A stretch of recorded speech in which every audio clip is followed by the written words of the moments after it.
¿Qué tal? ¿Cómo están? Como siempre un gusto, como siempre un placer que nos acompañen.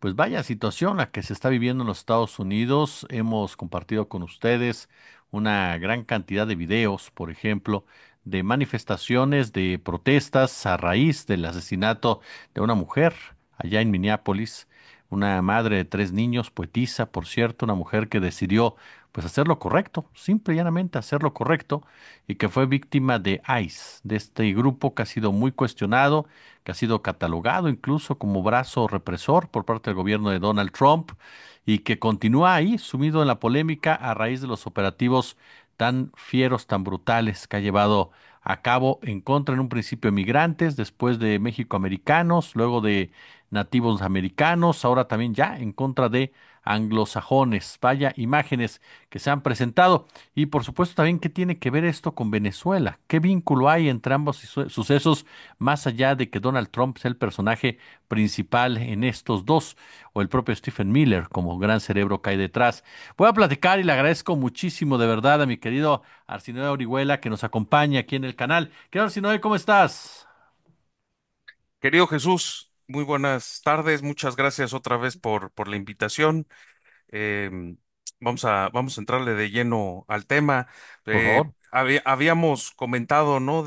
Pues sí, de tratar de hacer una conexión entre estos dos casos, entre estos dos temas que los distancian, pues prácticamente que son cinco días, ¿no? El 3 de enero, el 8 de enero.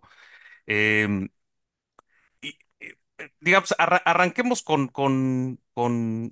Venezuela, ¿no? Adelante. Mira, yo comulgo con la lectura, tampoco quiero repetir, de hecho he seguido algunos de tus programas, pues, todos los entrevistados muy conocedores de la materia. Coincido en su mayoría con la lectura que han hecho, sobre todo los especialistas en geopolítica, en el sentido de la operación militar en Venezuela que resultó, digamos, en el secuestro ilegal del presidente constitucional Nicolás Maduro responde esencialmente a la urgencia estadounidense, no solo del tema del petróleo, sino de mantener el orden monetario internacional anclado en el dólar, ¿no?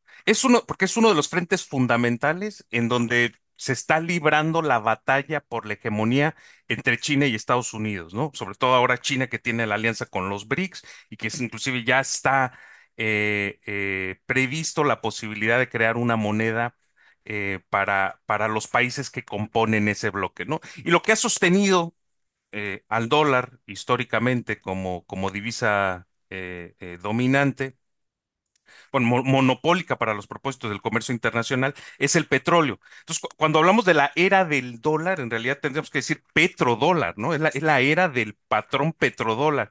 Y eso, a mi juicio, y de acuerdo a lo que dicen los especialistas, explica esa absoluta necesidad geoestratégica de controlar las reservas de petróleo de Venezuela, que configuran cerca del 20% del total global, como se han dicho ya en muchos espacios. Ahora, imagínate lo que significa el desafío venezolano para un imperio eh, cuya supremacía siempre se apoyó decisivamente en el control de los recursos, pues prácticamente de todo el continente, ¿no? América para los americanos, pues es la consigna que rifa desde hace 200 años, ¿no? Cuba en ese sentido no es tan importante, en el caso cubano es más importante el tema ideológico, porque no tiene los recursos que tiene Venezuela. Ahora, si te das cuenta, no removieron a la dirigencia chavista. ¿Por Ujú. qué? Porque lo que Estados Unidos precisamente le interesa no es ganar la guerra ideológica, al menos no en esa región del mundo específicamente. Estados Unidos quiere saquear más bien sostenidamente los recursos petrolíferos, ¿no? Y auríferos, oro, con cierta dosis de estabilidad política, cosa que la oposición venezolana no podía garantizar. Esto según los propios expedientes de la CIA. Y bueno, y la falta de credibilidad y de liderazgo de Machado y de toda la oposición en su conjunto. Ahora bien, el propósito político de la operación secuestro de Maduro me parece que es sepultar el caso Epstein, ¿no? Por lo menos hasta la próxima elección intermedia, que es en noviembre de este año. Y evitar que las dos cámaras, la Cámara de Representantes y la Cámara del Senado, se les volteen y se pinten de azul, ¿no? Que significaría pues básicamente un duro revés a la continuidad de la agenda trumpista en varios renglones, incluida, naturalmente, la agenda migratoria, que como tú ya me señalas, pues ha adquirido tintes fascistoides, ¿no? Y amenaza con escalar la virulencia, ¿no? Entonces estamos asistiendo, yo diría, a la antesala, y es horrible decirlo, pero estamos asistiendo a la antesala de un exterminio selectivo de población en Estados Unidos, ¿no? Ahora, habíamos también comentado sobre el tema de la votación en el Senado, ¿no? Cinco senadores republicanos se unen a la bancada demócrata para invocar lo que es la resolución de poderes de guerra, que es pues básicamente una ley de 1973, curiosamente el mismo año de la crisis del petróleo. Te das cuenta, todo está conectado. Y el propósito era limitar la autoridad del presidente en todo lo que concierne al uso, digamos, de las Fuerzas Armadas en hostilidades contra otros países, ¿no? Sin la autorización del Congreso, ¿no? Entonces, sí, el propósito, pues, era acotar el poder e influencia del Ejecutivo, que es, si tú quieres, de mayor jerarquía y más caprichoso, y trasladar la decisión pues, de todo lo que son aventuras militares al ámbito del Congreso, que es más fácil al menos en teoría, pues, de maicear, ¿no? A través del lobby y el soborno, ¿no? En un primer momento es cierto que se aprobó para ponerle fin a la guerra de Vietnam, ¿no? Porque pues Nixon quería seguir derramando sangre en el sudeste asiático, pero básicamente el objetivo central, digamos, es apuntalar el rol del Congreso en todo lo que concierne a declaraciones de guerra a otros países, ¿no? Ahora, Trump no viola curiosamente esa normativa, ¿no? Hay una que establece que tienes que notificar en el curso de 48 horas, se hizo la notificación, y otra disposición clave que tiene que limitarse las hostilidades a un plazo de 60 días, cosa que también ocurrió porque la operación del secuestro fue una acción de unas poquísimas horas, ¿no? Entonces, digamos, estos conatos que de repente se dan ¿no? en el Congreso y entre fuerzas políticas, pues me parece que es más simbólico, ¿no? Son rencillas intestinas entre las propias, no partidos, más bien entre las instancias de poder en Estados Unidos, Congreso, Judicial, Ejecutivo, pues arañándose, jalándose las greñas por cotos de poder, porque no va a tener, digamos, esta determinación, pues ningún efecto práctico en el corto plazo, ¿no? Es más, el propio presidente la puede vetar y todavía se necesitaría la aprobación de la Cámara Baja. Entonces, si te fijas, el plan no es invadir militarmente a Venezuela. Y por cierto, alguien me dijo, oye, tú en una entrevista recientemente contigo comentaste que no iba a haber tal cosa como una invasión en Venezuela. Bueno, a ver, reitero lo dicho, o sea, técnicamente no hubo una invasión, es decir, no hubo una ocupación militar del territorio. Lo que hubo fue una operación quirúrgica, tal como se había predicho de extraer, ¿no? al presidente constitucional de ese país. Claro, no nos imaginábamos, cuando hablamos de operaciones quirúrgicas, que iba a ser una de estas características, ¿no? O sea, no nos, ¿por qué? Porque, digamos, esto ya responde a un grado de demencia y de descomposición que inclusive hasta para el analista es difícil de predecir, pero sin duda, y lo llegamos a comentar, preveíamos la intensificación del asedio contra Venezuela en esta segunda administración de Trump, ¿no? Ahora, digamos, lo que se esboza para Venezuela es lo que se alcanza a observar, mantener en cautiverio político a la dirigencia chavista y al país entero, para que desde esa posición de debilidad venezolana, Estados Unidos pueda, pues, extraer beneficios y manejar a su antojo las instancias de negociación. Bueno, digamos, lo que Trump entiende por negociación, que pues es arrancarle beneficios a la otra parte bajo amenaza de violencia o bajo tortura psicológica, ¿no? Entonces, pues es poder, si tú quieres, al más puro estilo gangsteril y mafioso, ¿no? Son Goodfellas in the White House, algo así, ¿no? Este, en todo caso, creo que lo que quiere el Congreso, digamos, con todo esto es, pues tener una mayor injerencia en el proceso de cambio de régimen que piensan ensayar en Venezuela. Todavía no está trazado el plan, hay una alta cuota de improvisación, pero evidentemente van a ensayar un cambio de régimen en Venezuela, ¿no? Entonces, con o sin intervención del Congreso, pues me parece que el resultado es irreversible, el daño es irreparable, ¿no?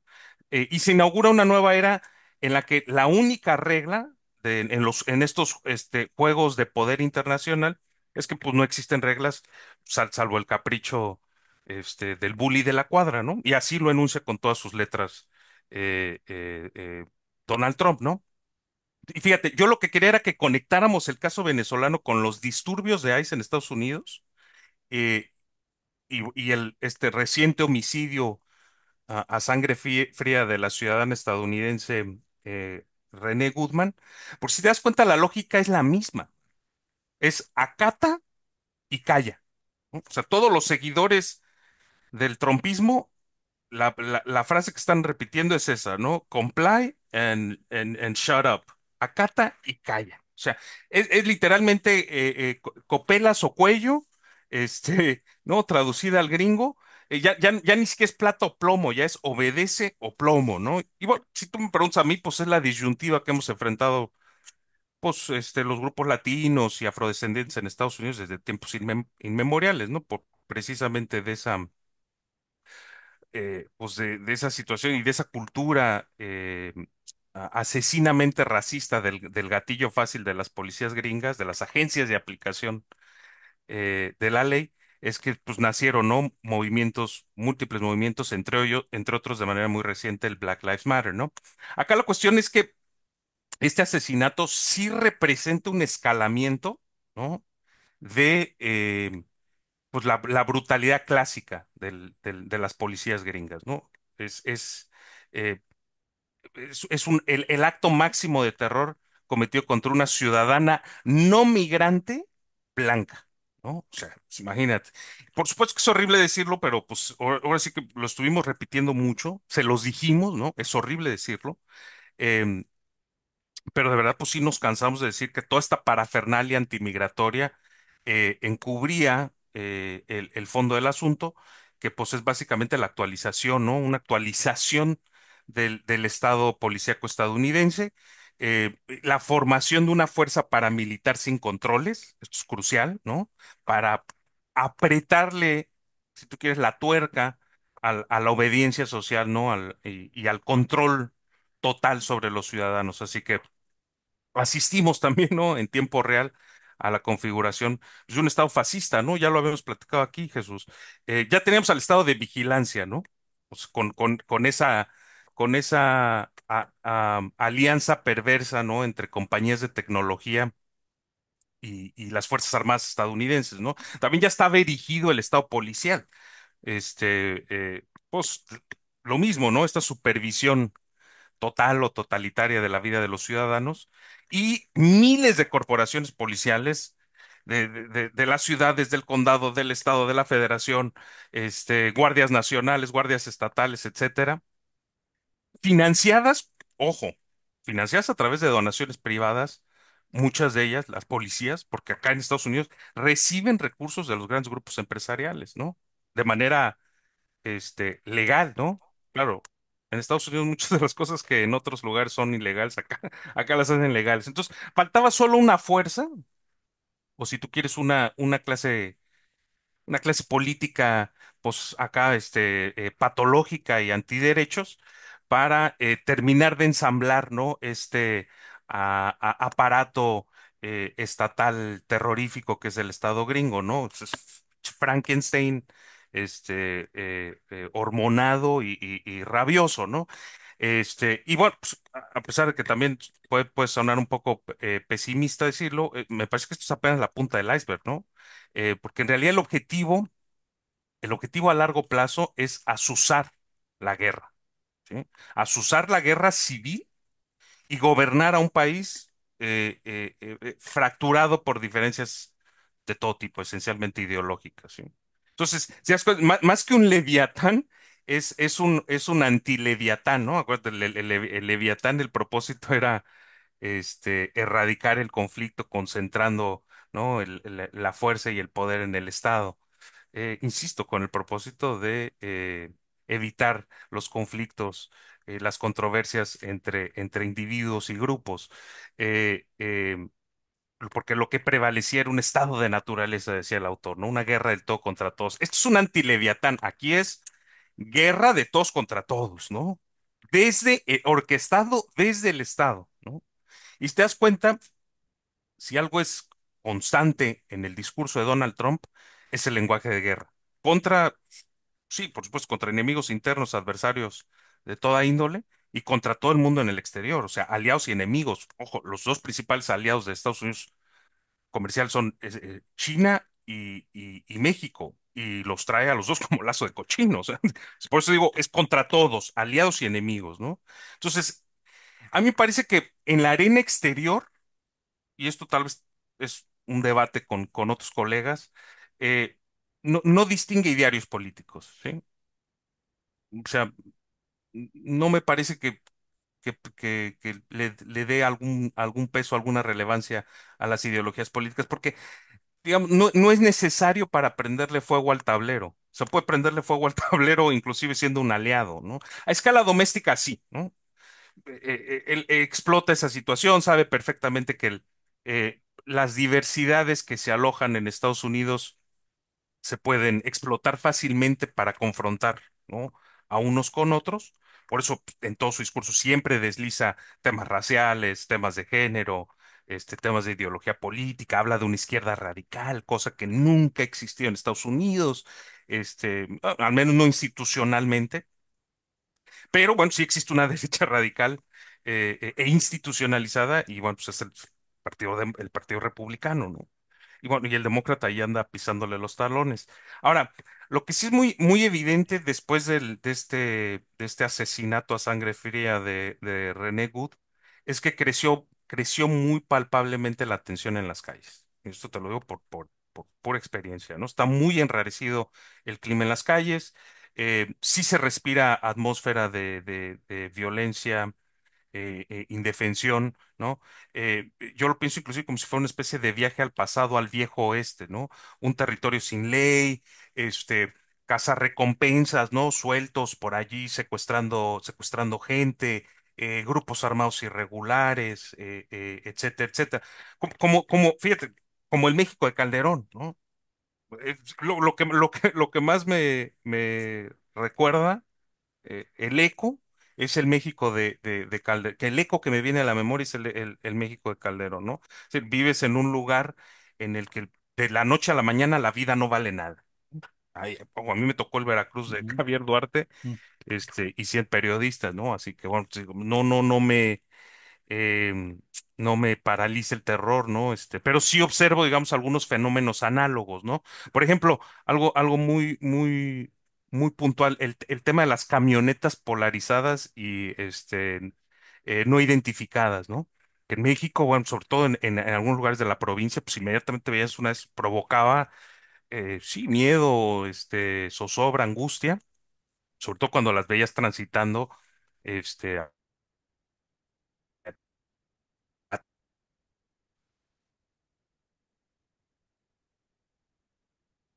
eh, eh, de una autoridad, ¿no? Del Estado o algún elemento del crimen organizado, ¿no?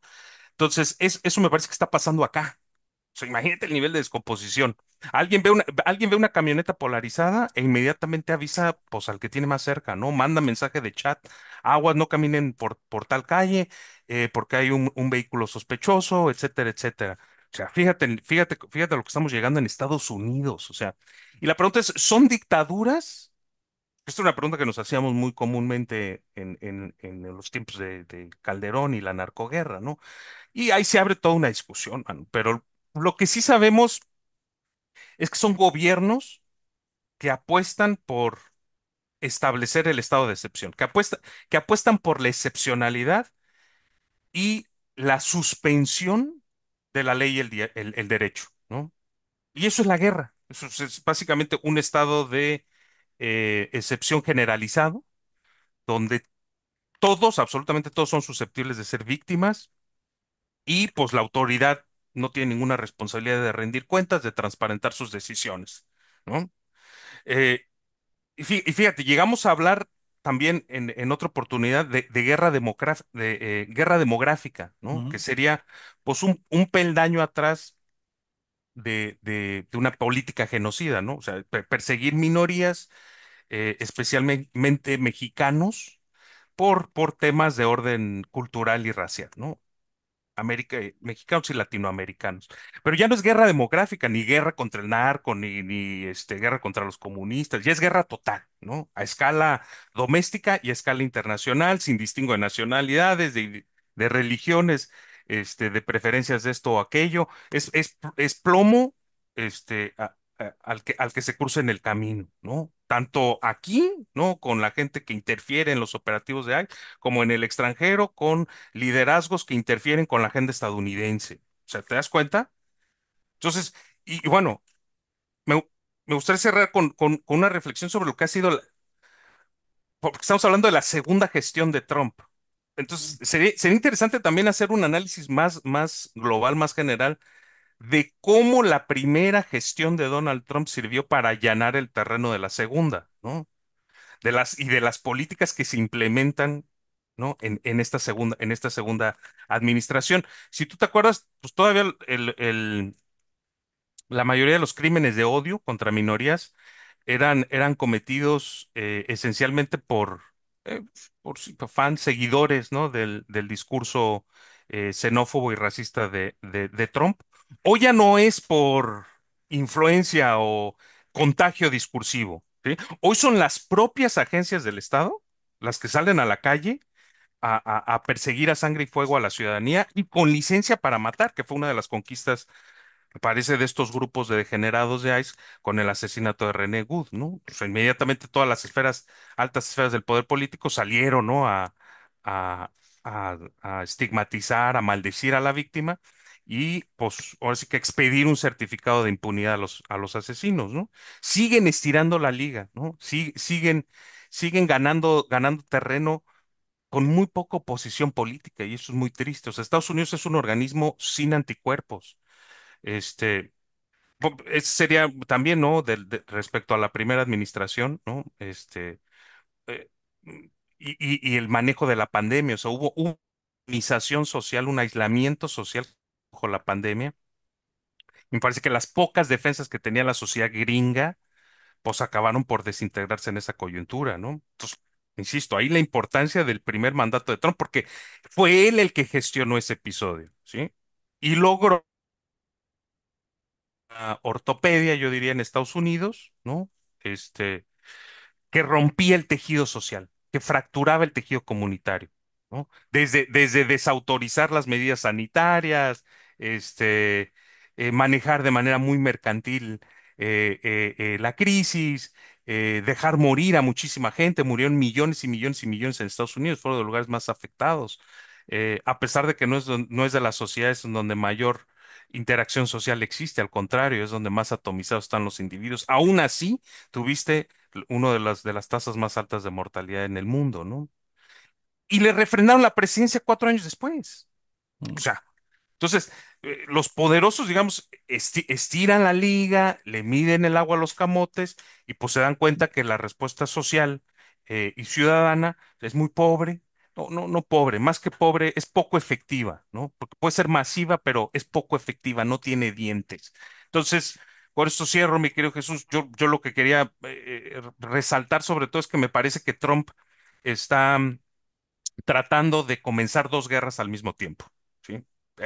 Para mí es la tesis central. Está tratando de comenzar dos guerras al mismo tiempo, una internacional, otra doméstica, ¿no? Entonces, hay una intensificación de la guerra, es una guerra híbrida internacional. Sí, es híbrida, sí. Volvemos al mismo tema, no hubo una ocupación militar tradicional, ¿no?